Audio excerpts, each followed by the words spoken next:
Safe injection sites. We'll talk about that. Shooting up in police station lobbies. How about that?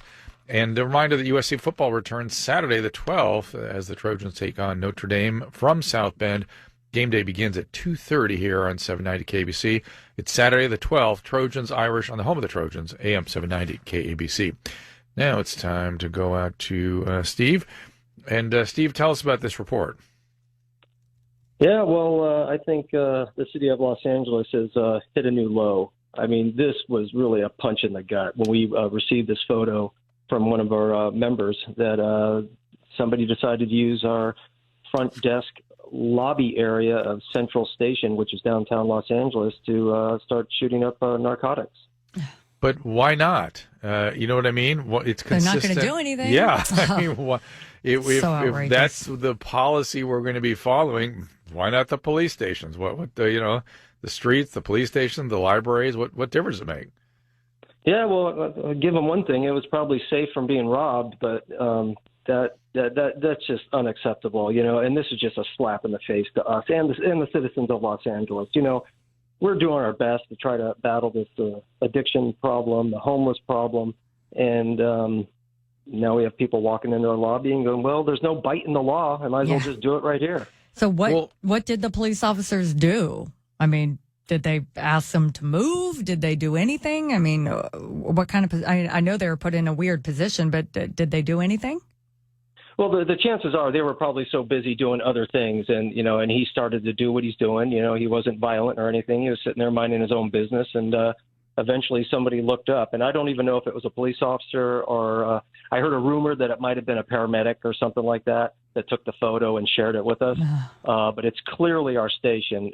So the police officer probably didn't even know it happened, so I can't comment on that. Right. But they're probably dumbfounded right now. They're probably throwing their hands up and going, what are we fighting for?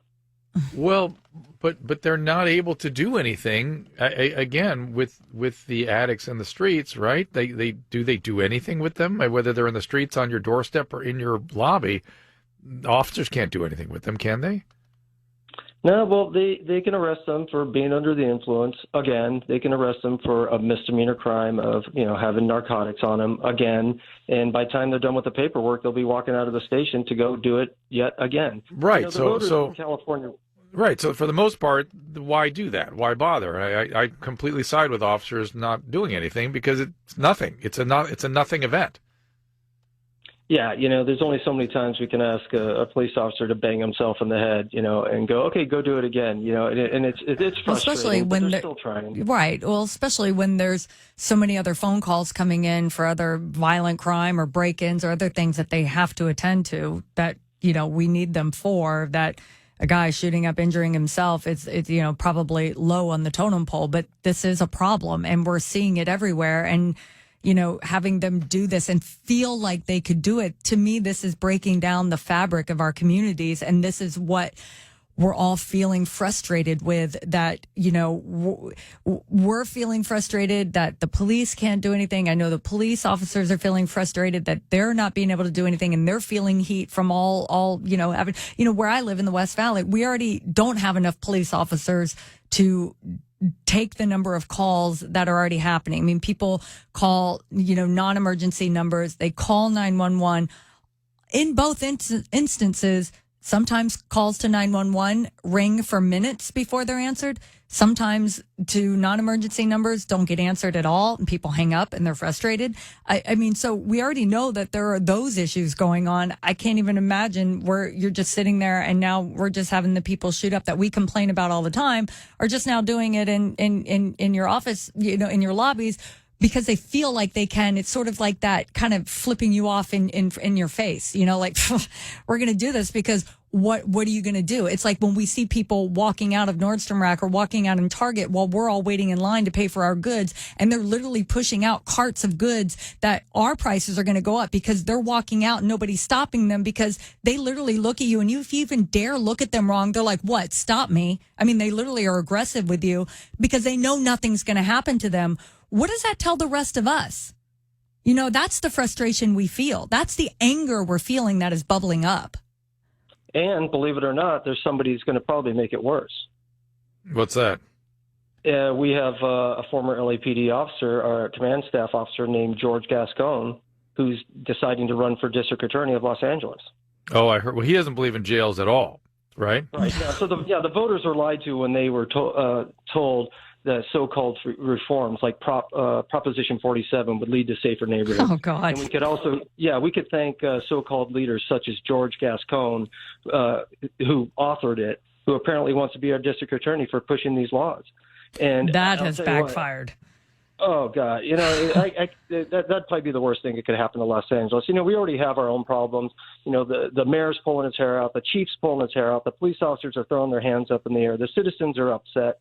And then this guy wants to come down to Los Angeles and make it worse. No thanks. Well, again, we have decided that we're adopting a way of dealing with this massive crisis on our streets by ignoring it, pretending it's a housing problem, then enabling it, right? It's enabled on every front, and then expecting things to remain static. These are progressive illnesses that end in death, period. And if you are allowing this, you are committing homicide. Let's be honest about this. And to me, why don't we just give them heroin? What difference does it make? Well, why not? We're giving them needles. We're giving them a place. We're making it legal. Just give them the heroin. It's fine. If that's what you're going to do, if you're not going to make any effort to help these people and you want them to die, clearly you're homicidal, well, just make it easy on them. Give them the heroin so they don't have to steal. What? And that's another thing. That's another thing with people that are advocates or whatever want to make drugs legal, or it's a non-violent crime. Using drugs on the street or whatever. Hey, they're not hurting anybody. They're just sitting over there, doing drugs. Well, when these people start to Jones and they need more drugs, what do you think they do? Yeah, they have to commit crimes. Grab a job. That's what I'm saying. Give them into cars. Give them the heroin. Give it to them. Why not? Why not? What's the philosophical reason why not? If this is how we're going to do it, why not? It's absolute homicide, but you're already engaged in the homicide. It doesn't make it worse. It actually makes you a homicidal, you providing the heroin and the needles and the place and the laws. You're homicidal, but not more homicidal by providing the heroin. You're making them less criminals and less noxious to the rest of the community and to themselves, but give them the heroin. Now, if you want to have monitored heroin sites where it's a treatment center where they're given heroin, well, now that's a whole different thing, isn't it? But no one wants to talk about that. 800-222-5222. We are, oh gosh, here's my paperwork. We are speaking with Steve Gordon, of course, who is the LAPD officer who is with the Los Angeles Police Protective League.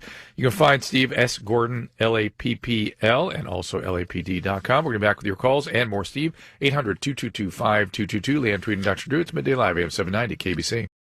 LAPD Police Officer and Police Protective League.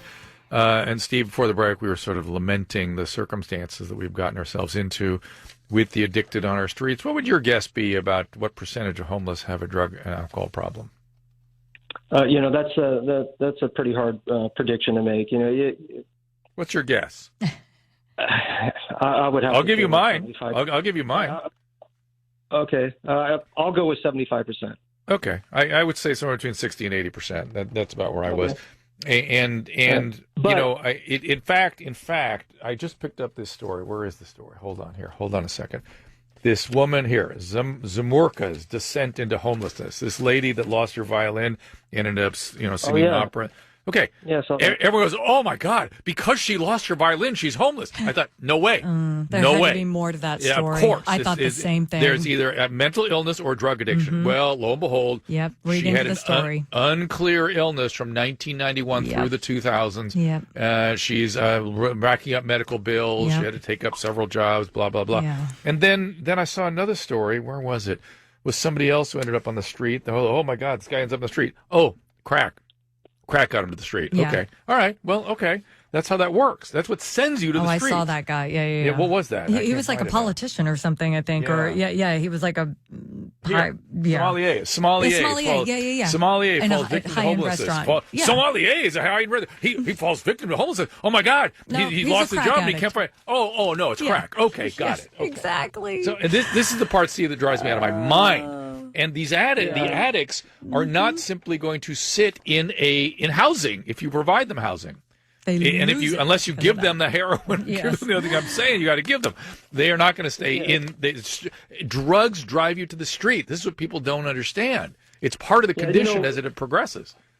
Yeah, and when we get it, not all homeless people are drug users, and the police, we have somewhat of a biased view of it because the citizens don't call on homeless people by merely passing by with the shopping cart, their dog. They pass by, they go about their way. They're going on. So people don't call on those people. Right. They call on the people shooting up. They call on the people behind the dumpster, digging through their cars. Yep. So we breaking into their cars. Yep. Yeah. So we might have an unbiased view, and that might be why my percentage is higher. Maybe the homeless advocates might be opposite of that. Hey, Steve, let's say it's 60%.